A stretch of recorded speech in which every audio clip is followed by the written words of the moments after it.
Günaydın arkadaşlar. An itibariyle meydan nazarleşti. Yani bağımsızlık meydanından bildiriyorum. Bugün Ukrayna için önemli bir gün. Bugün Zafer Bayramı olarak nitelendiriliyormuş.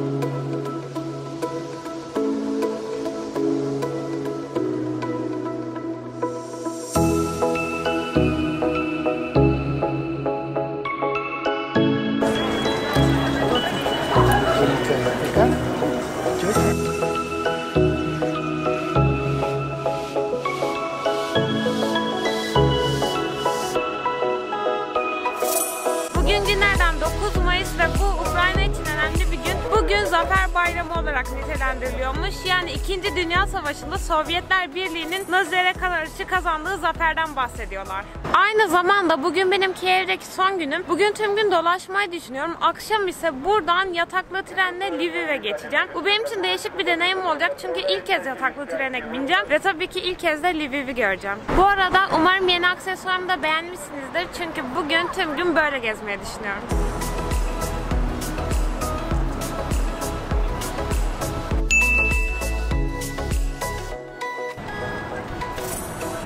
Yalnız dikkatimi çeken şu oldu. Bağımsızlık meydanında kalabalıklar toplanmış olsa bile böyle hiçbir kutlama, coşku ya da onun gibi bir heyecanlı bir şey şu an için göremedim. Sadece bazı köşelerde polisler toplanmış, onu fark ettim.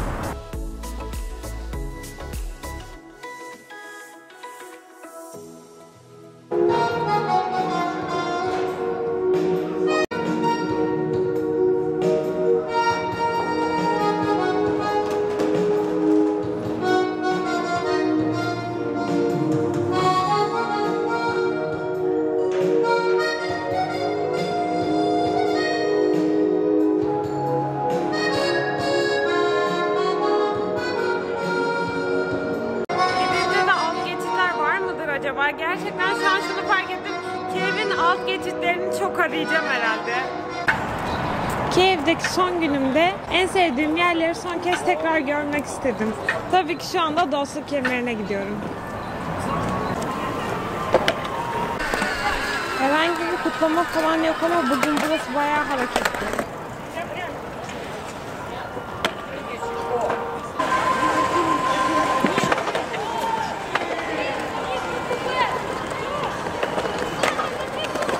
Arkadaşlar bu arada Dostluk Kemeri'nden çıkınca geldiğiniz bu köprü aslında hep sallanıyor ama şu an çok insan var ve şu an her zamankinden daha fazla sallanıyor. Çok fena.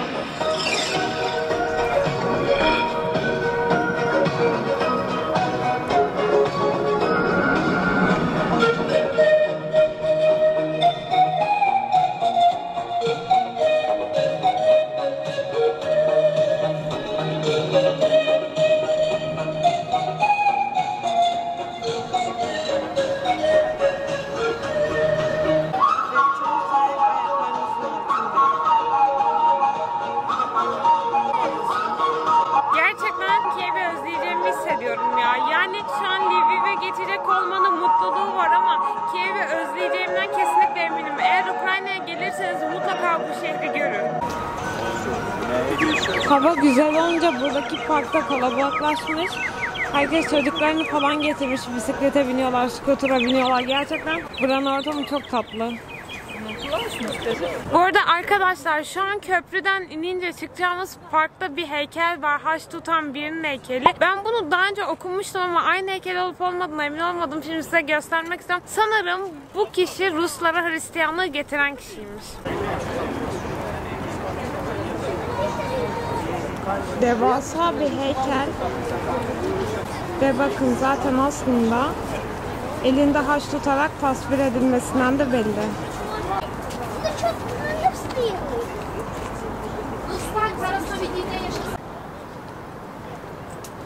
Şu an acayip huzurlu hissediyorum. Aslında hiçbir planım yok bugün. Sadece en sevdiğim yerleri tekrar görmek istiyorum ama hava güneşli. Soğuk olsa da çok güzel burası.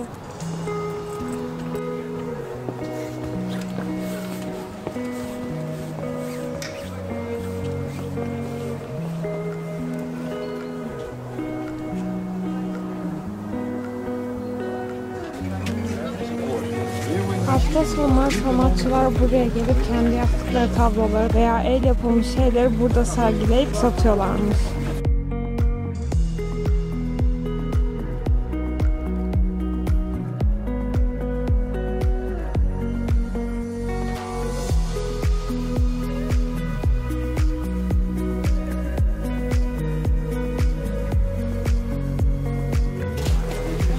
Baksanıza arkadaşlar, çok güzel. Buraya kesinlikle pazar günü gelmenizi öneririm.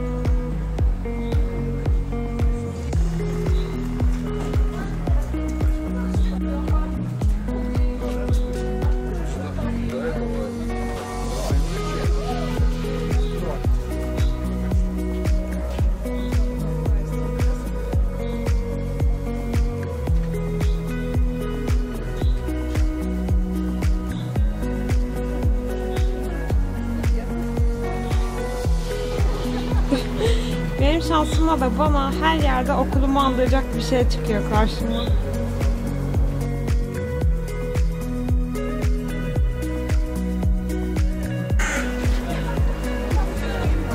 Ve yolun sonunda da sanırım en güzel manzaraya geldik. Bakın karşınızda St. Andrewski Kilisesi.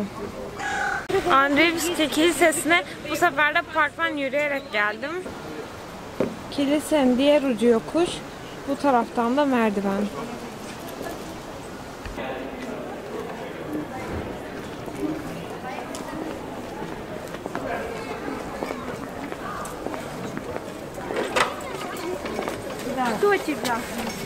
Bu yokuşta özellikle havalar güzelse böyle yerel satıcıları görebiliyor musunuz? Ben ilk kez bugün gördüm.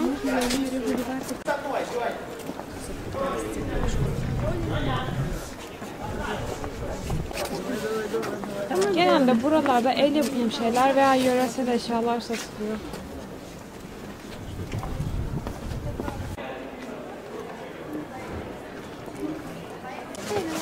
Bakın yöresel eşyalar demişken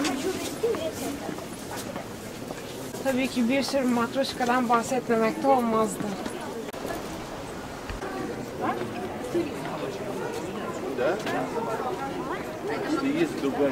Eğer ki evde matraklık bir eşya almak istiyorsanız aslında burası bunun için çok uygun.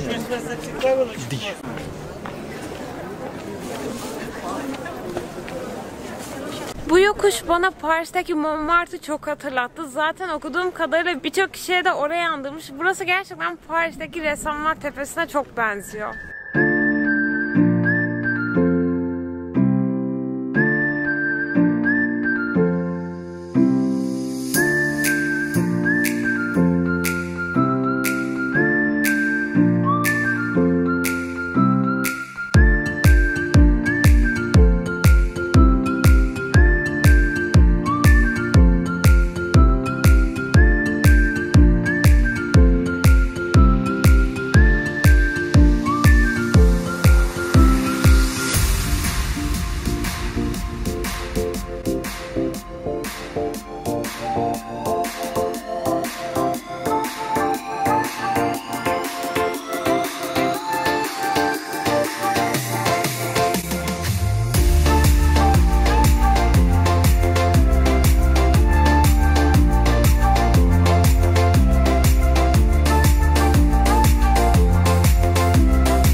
Yerlerinden biri Kodiler Teröristlerine geldi.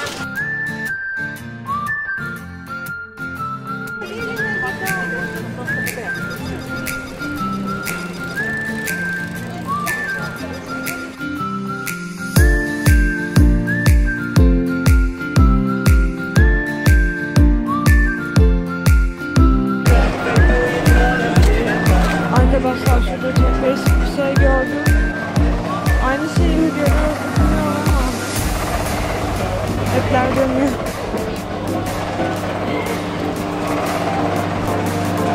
Nusret hadi bak içine kardeşim.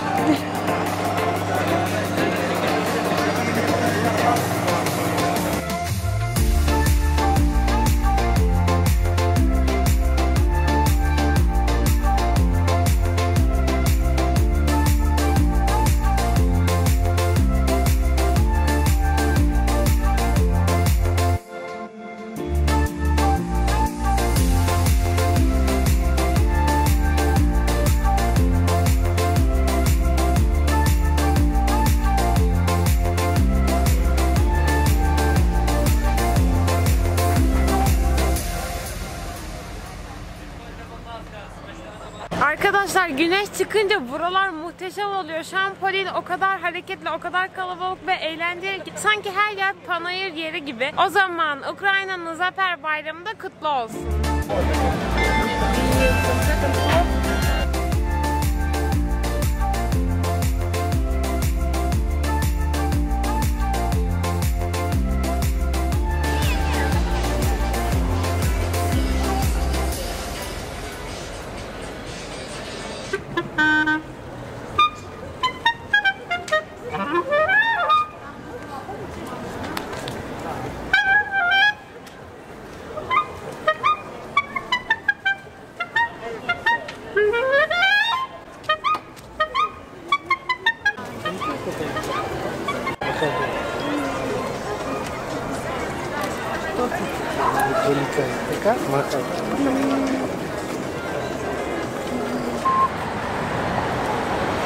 Arkadaşlar Polin'den çıkınca teleferiğin orada bir de metro istasyonu var. Ben şimdi bu metro istasyonundan Pecherslava'ya, yani bizim Türkçe adıyla Mağaralar Manastırı'na gitmeye çalışacağım. Şimdiye kadar Kiev'de hiç metro kullanmadım. Bir ilk olacak, o yüzden umarım doğru yolu bulabilirim ve umarım gitmek istediğim yere gidebilirim.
istasyonuymuş. Gerçekten çok uzun.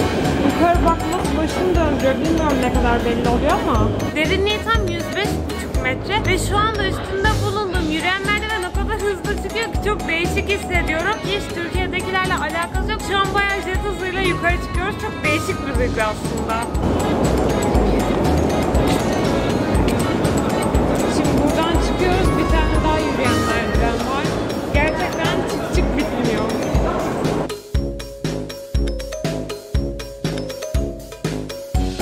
Arkadaşlar bu sefer yürüyen merdivenin ucunu ben bile göremiyorum. Bayağı dik ve bayağı uzun görünüyor. Üstelik gerçekten çok hızlı gidiyor yani merdiven. Gerçekten dünyanın en derin metro istasyonunda olmak güzel bir his.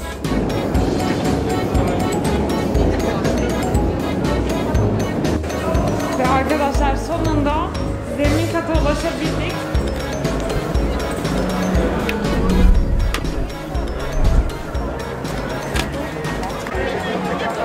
Karşınızda Arsenal var. Arkadaşlar her yerde gördüğümüz arama kaba tabii ki burada da var. Artık bugünkü evdeki son günüm olduğu için gitmeden önce bir kere denemek istiyorum ben de.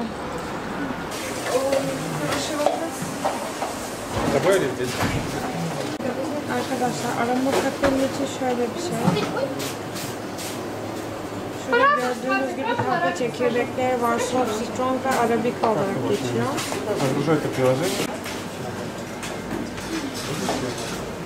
Buradaki Starbucks gibi yine buralarda da atıştırmalıklar var. Ve tabii ki tatlılar. Arkadaşlar ufak bir uyarı. Buradaki menüde de sadece ve sadece kendi dillerinde yazıyor. Yani Kiril alfabesiyle yazıyor. İngilizce karşılığı yok ve çalışanlar da İngilizce bilmediği için çok fazla anlaşamadık. Aslında burada bir sürü seçenek olabilir. Bir sürü çeşit kahve yapılabilir. Ama ne yazık ki anlaşma konusunda problem yaşadığımız için ben çok klasik bir şey söyledim. Cappuccino söyledim. Eğer sizin birazcık da olsa Ukraynacanız varsa veya Kiril alfabesinden anlıyorsanız farklı şeyler de yapabilirsiniz. Arkadaşlar benim cappuccino'm geldi. Bir yandan da telefonumu şarja taktım. Bu arada kahveleri gerçekten çok güzel. Gerçi ben belki bu konuda objektif olamayabilirim çünkü her türlü kahveyi çok seviyorum. Ama gerçekten güzel.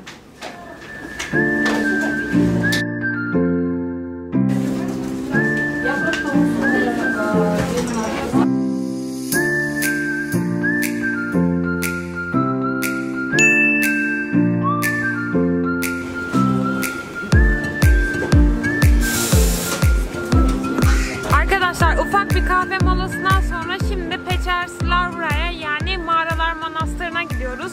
Tabii yolu bilmiyorum. Şimdi biraz kaybolabilirim. Ya da İngilizce bilen birini bulursam eğer umarım kaybolmadan gidebilirim.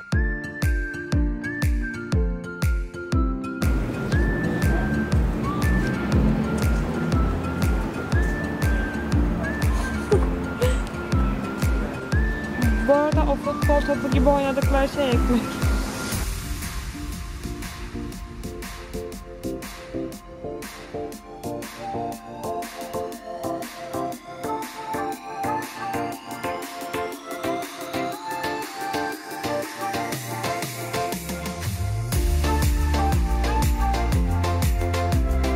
Arkadaşlar şuradaki polislere sordum Pecherslavrya'ya gidişi ama İngilizce bilmiyorlar. Yani böyle çok hani tarzanca konuşuyorlar sonra no English diyorlar ve gidiyorlar. Dolayısıyla ben şimdi nasıl gideceğimi bilmiyorum. Galiba çok da yakın değilmiş. Yani 1,5-2 kilometre falan var. O yüzden biraz moralim bozuldu. Şu an bilmiyorum ne yapacağımı.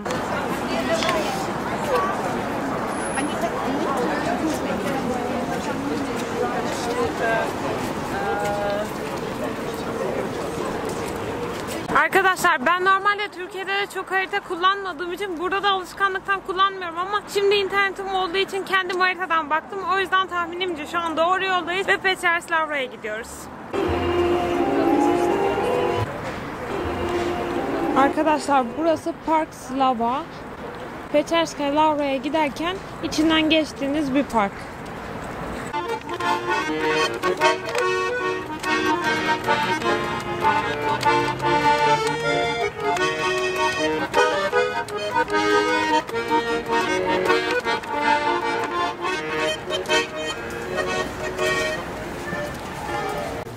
İki evliler bağımsızlık gününü bu parkta tutuyorlarmış. Şuradaki anıtın çevresinde bir sürü çelenk var.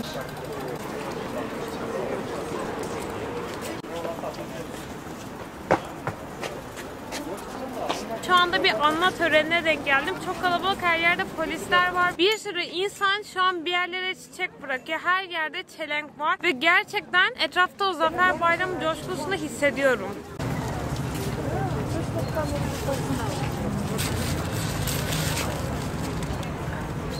Ну, найдем. Я думаю, что это...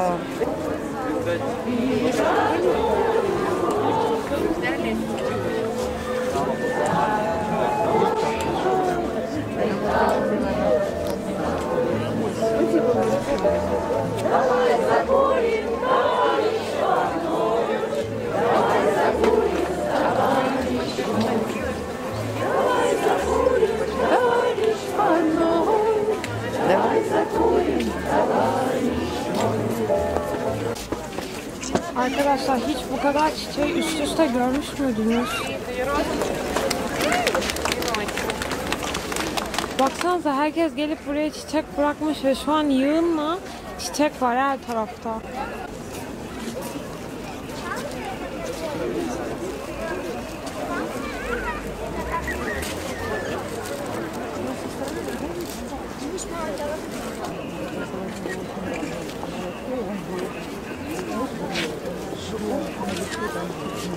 Arkadaşlar şu anda Kievliler 2. Dünya Savaşı'nda Sovyetlerin Nazilere karşı kazanmış olduğu zaferi kutluyorlar. Ve her yer çiçek. Şu an çok güzel kokuyor ortam. Yani değişik bir ortam. Ben daha önce böyle bir ortamda bulunmamıştım açıkçası. Neyse o zaman aklınızda bulunsun. 9 Mayıs Ukraynalılar için de Zafer Bayramı. Arkadaşlar bakar mısınız? İnsanlar çiçekleri bırakıyor. Ondan sonra da onların fotoğrafını çekiyor işte.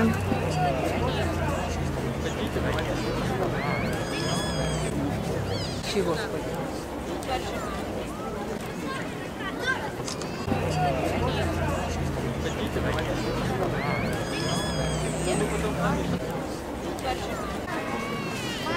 Так положить можно? Bakın çiçekleri önce bırakıyorlar, sonra fotoğrafını çekiyorlar.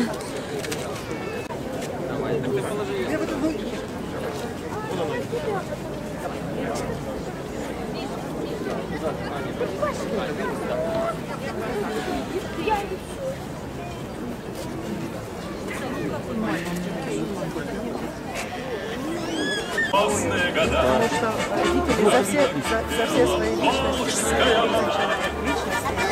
они там с первого класса имеют... Bu arada ben de bilerek veya kasıtlı değil ama tesadüf bir şekilde şu çiçek tacımla ortama çok uyum sağlamış oldum. Siz ne dersiniz? Neyse arkadaşlar ben yavaş yavaş bu parktan ayrılıp yola devam edeceğim. Ama bir kutlamaya geldiğim için de gerçekten çok mutluyum. Bakın sanırım şu karşıda gördüğünüz yer Mağaralar Kilisesi'nin başlangıcı. Zaten bir sürü kilise olduğunu ve bir sürü çan olduğunu okumuştum. Sanırım başlangıç orası, o zaman hadi gidelim.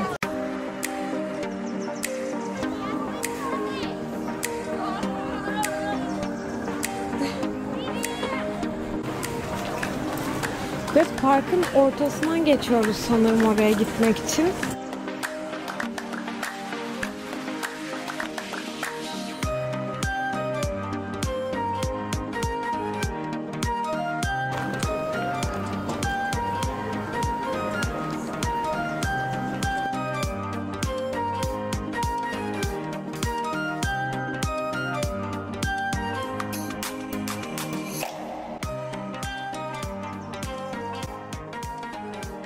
Arkadaşlar burası şu anda içinde bulunduğumuz yer Pechersklara, yani Mağaralar Manastırı olarak da geçiyor Türkçe olarak. Burası gerçekten çok geniş bir yer. İçerisinde mağaraların içinde manastırlar bulunan, kiliseler bulunan, mezarlar bulunan, tarihte Ortodokslar için çok önemli bir ibadet yeriymiş ve 2007 yılında Ukrayna'da yapılan bir ankete göre burası da Ukrayna'nın 7 harikasından biri olarak seçilmiş. Tıpkı Azize Sofya Kilisesi gibi.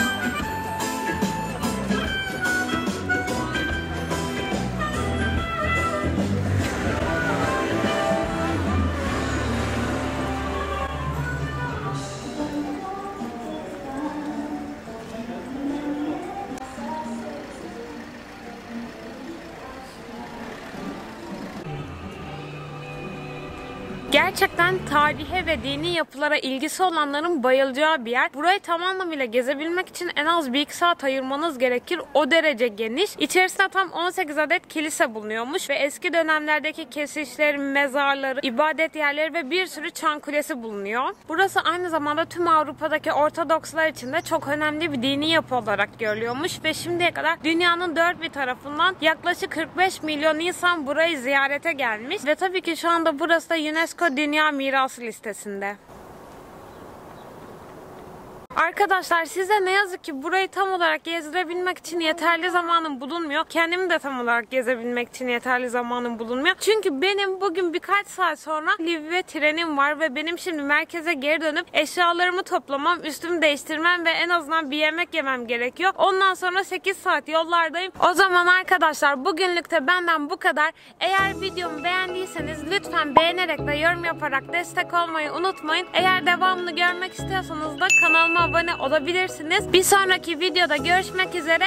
Sizi seviyorum. Hoşça kalın.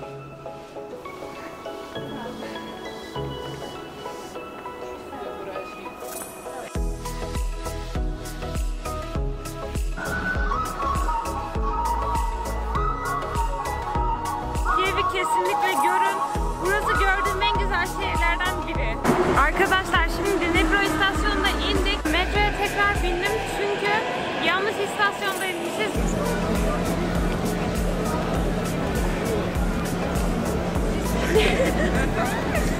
Yes, one. I like.